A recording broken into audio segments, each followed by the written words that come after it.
नमस्कार दोस्तों, हर हर महादेव। दोस्तों आज मैं आपको बृहस्पतिवार व्रत के बारे में बताऊंगी दोस्तों कि बृहस्पतिवार का व्रत कैसे करें और उसकी पूजा का क्या नियम है, और बृहस्पतिवार व्रत कथा के बारे में भी बताऊंगी दोस्तों आज मैं आपको बताऊंगी कि बृहस्पतिवार का व्रत करने से हमें क्या लाभ मिलता है दोस्तों, और इस व्रत की क्या क्या नियम है दोस्तों। ये सब पूरा मैं आपको विस्तार पूर्वक बताऊंगी दोस्तों।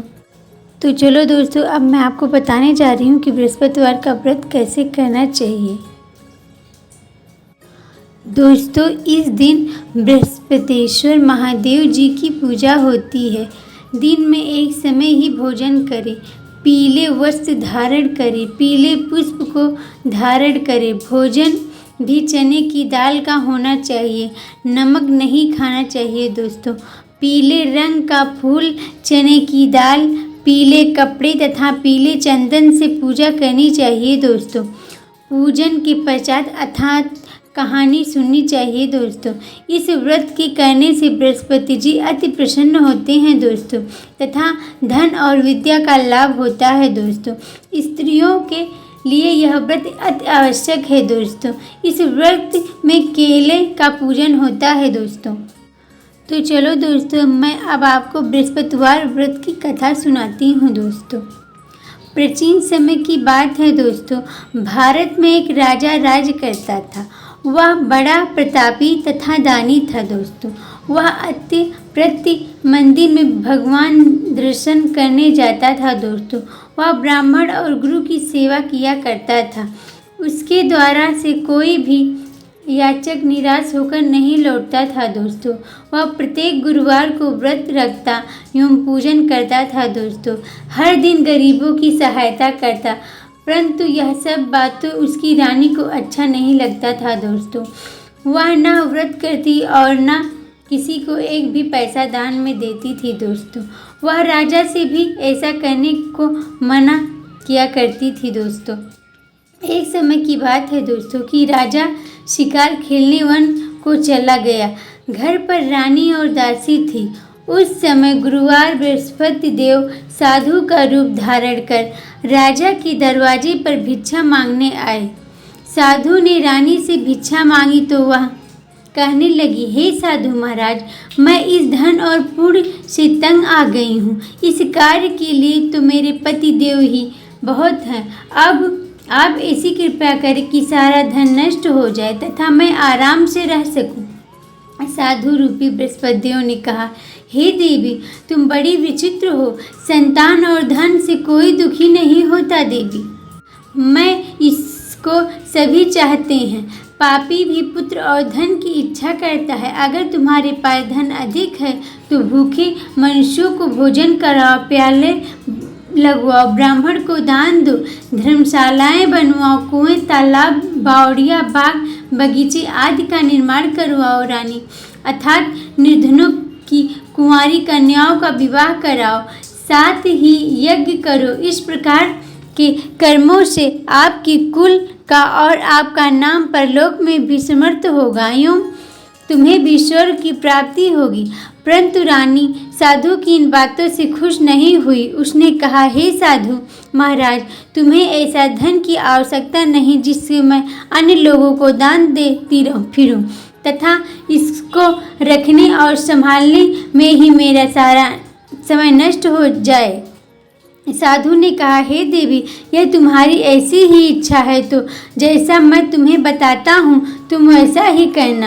बृहस्पतिवार के दिन घर आंगन को गोबर से लीपना रानी। अपने केसों को पीली मिट्टी से धोना। केसों को धोते समय स्नान करना। राजा ने कहा, वह हजामत करवाएं। भोजन में मांस मदिरा खाना। कपड़े धोबी के यहाँ धुलने देना। इस प्रकार 7 बृहस्पतिवार करने से तुम्हारा सारा धन नष्ट हो जाएगा। यह कहकर साधु महाराज रूपी बृहस्पति देव अंतर्ध्यान हो गए। रानी ने साधु के कहने के अनुसार 7 बृहस्पतिवार तक वैसा ही करने का विचार किया। साधु के बताए अनुसार कार्य करते हुए केवल 3 बृहस्पतिवार ही बीते थे कि उसकी समस्त धन समस्त नष्ट हो गई। भोजन के लिए दोनों समय परिवार तरसने लगे तथा सांसारिक भोगों से दुखी रहने लगे। तब राजा रानी से कहने लगा कि हे रानी, तुम यहाँ पर रहो, मैं दूसरे देश को जाता हूँ, क्योंकि यहाँ पर तुम्हें सभी मनुष्य जानते हैं, इसलिए मैं यहाँ कोई काम नहीं कर सकता। अब परदेश जाकर रहूँगा, वहाँ कोई काम धंधा करूँगा, शायद हमारे भाग्य बदल जाएं। ऐसा कहकर राजा परदेश चला गया। वहाँ जंगल से लकड़ी काट कर लाता और शहर में बेचता। इस तरह जीवन व्यतीत करने लगा। इधर राजा के बिना रानी और दासियां दुखी रहने लगी। किसी दिन भोजन मिलता, किसी दिन जल पीकर ही रह जाती। एक समय रानी और दासियों को 7 दिन बिना भोजन के व्यतीत करना पड़ा। तो रानी ने अपनी दासी से कहा, हे दासी, यहाँ पास ही एक नगर में मेरी बहन रहती है, वह बड़ी धनवान है। तू उसके पास जा और वहाँ से 5 सेर बेजर मांग कर ले आ, जिससे कुछ समय के लिए गुजारा हो जाएगा। दासी रानी की बहन के पास गई। रानी की बहन उस समय पूजा पर रही थी। बृहस्पतिवार का दिन था। दासी ने रानी की बहन से कहा, हे रानी, मुझे अपनी बहन ने भेजा है, मुझे 5 सेर बेजर दे दो। दासी ने यह बात अनेक बार कही, परंतु रानी की बहन ने कोई उत्तर नहीं दिया, क्योंकि वह उस समय बृहस्पतिवार की कथा सुन रही थी। जब दासी को रानी की बहन से कोई उत्तर नहीं मिला तो वह बहुत दुखी हुई। उसे क्रोध में आया और लौटकर रानी से बोली, हे रानी, आपकी बहन बहुत ही घमंडी है, वह छोटे लोगों से बात भी नहीं करती। मैंने उसे कहा तो उसने कोई उत्तर नहीं दिया, मैं वापस चली आई। रानी बोली, हे दासी, इसमें उसका कोई दोष नहीं। जब बुरे दिन आते हैं तो कोई सहारा नहीं देता। अच्छे बुरे का पता विपत्ति में ही लगता है। जो ईश्वर की इच्छा होगी वही होगा। यह सब हमारे भाग्य का दोष है। उत्तर रानी की बहन ने सोचा कि मेरी बहन की दासी आई थी, परंतु मैं उससे नहीं बोली। इससे वह दुखी हुई। अंततः कथा सुनी और विष्णु भगवान का पूजन समाप्त करवा अपनी बहन के घर आई और कहने लगी, हे बहन, मैं बृहस्पतिवार का व्रत कर रही थी। तुम्हारी दासी हमारे घर आई थी, परंतु जब तक कथा होती तब तक वह हम लोगों ने उठते ही और न बोलते, इसलिए मैं नहीं बोली। कहो दासी क्यों गई थी? रानी बोली, बहन, हमारे घर अनाज नहीं था। वैसे तुम्हें कोई बात छिपी नहीं है, इस कारण मैंने दासी को तुम्हारे पास 5 सेर बेजर लेने के लिए भेजा था। रानी की बहन बोली, बहन देखो, बृहस्पतिवार भगवान सबकी मनोकामना पूरी करते हैं। देखो, शायद तुम्हारे घर में ही अनाज रखा हो। यह सुनकर दासी घर के अंदर गई तो वहाँ उसे एक घड़े में बेजर का भरा मिला। वह बड़ी हैरान हुई, क्योंकि उस बर्तन में देखा लिया था। उसने बाहर आकर रानी को बताया। दासी अपनी रानी से कहने लगी, हे रानी, देखो, वैसे हमको जब अन्न नहीं मिलता तो हम रोज ही व्रत करते हैं। अगर इसमें इस व्रत की विधि और कथा सुन ली जाए तो हमें उस दिन क्या कर लेंगे। दासी के कहने पर रानी ने अपनी बहन से बृहस्पतिवार व्रत करने के बारे में पूछा। उसकी बहन ने बताया, हे रानी बहन, बृहस्पतिवार को दिन सूर्योदय से पूर्व उठकर स्नान करके बृहस्पतिवार का व्रत करना चाहिए, लेकिन उस दिन सिर नहीं धोना चाहिए। बृहस्पतिवार के व्रत में चने की दाल और मुनक्के से विष्णु भगवान का केले में वृक्ष को जड़ से पूजन करें, अर्थात दीपक जलाएं। उस दिन एक ही समय भोजन करें। भगवान पीले अर्थात पदार्थ का करें, अर्थात सुने। इस प्रकार करने से गुरु भगवान प्रसन्न होते हैं, अन्न पुत्र धन देते हैं। इस तरह व्रत और पूजा की विधि बताकर रानी की बहन अपने घर लौट गई। रानी और दासी दोनों ने निश्चय किया कि वे बृहस्पति देव भगवान का पूजन जरूर करेंगी। 7 दिन बाद जब बृहस्पतिवार आया तो उन्होंने व्रत रखा। घुड़सवार से जाकर चना और गुड़ बीन लाई तथा उसकी दासी से केले की जड़ में विष्णु भगवान का पूजन किया। अब भोजन कहाँ से आए? दोनों बड़ी दुखी हुई, परंतु उन्होंने व्रत किया था, इस कारण बृहस्पति देव भगवान प्रसन्न थे। वो एक साधारण व्यक्ति रूप में 2 थैले में सुंदर पीला भोजन लेकर आए और दासी को देकर बोले, हे दासी, यह भोजन तुम्हारी और रानी के लिए है, तुम दोनों खाकर। दासी भोजन पाकर बड़ी खुश हुई और रानी से बोली, रानी जी, भोजन कर लो। रानी को भोजन आने के बारे में कुछ पता नहीं था, इसलिए वह दासी से बोली, जा तू ही भोजन कर, क्योंकि तू हमारी व्यर्थ में हंसी उड़ाती है। दासी बोली, एक व्यक्ति अभी भोजन दे गया। रानी कहने लगी, वह भोजन तेरे लिए दे गया, तू ही भोजन कर। दासी ने कहा, वह व्यक्ति हम दोनों के लिए 2 थैले में भोजन दे गया है, इसलिए मैं और आप दोनों ही साथ साथ भोजन करेंगी। फिर दोनों ने गुरुवार भगवान को नमस्कार कर भोजन प्रारंभ किया। उसके बाद से वो प्रत्येक बृहस्पतिवार को गुरु भगवान का व्रत और पूजन करने लगी। बृहस्पति देव भगवान की कृपा से उसके पास धन हो गया, परंतु रानी फिर पहले की तरह से आलसी करने लगी।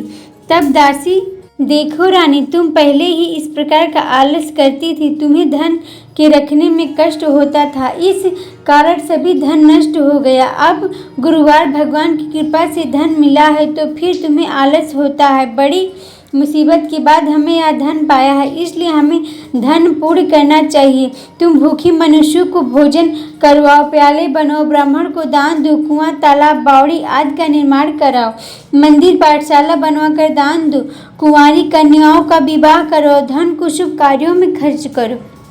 इससे तुम कुल का यश बढ़ेगा तथा स्वर्ग की प्राप्ति होगी, पितृ प्रसन्न होंगे। दासी की बात मानकर रानी ने इसी प्रकार किया। उनका काफी यश फैलने लगा।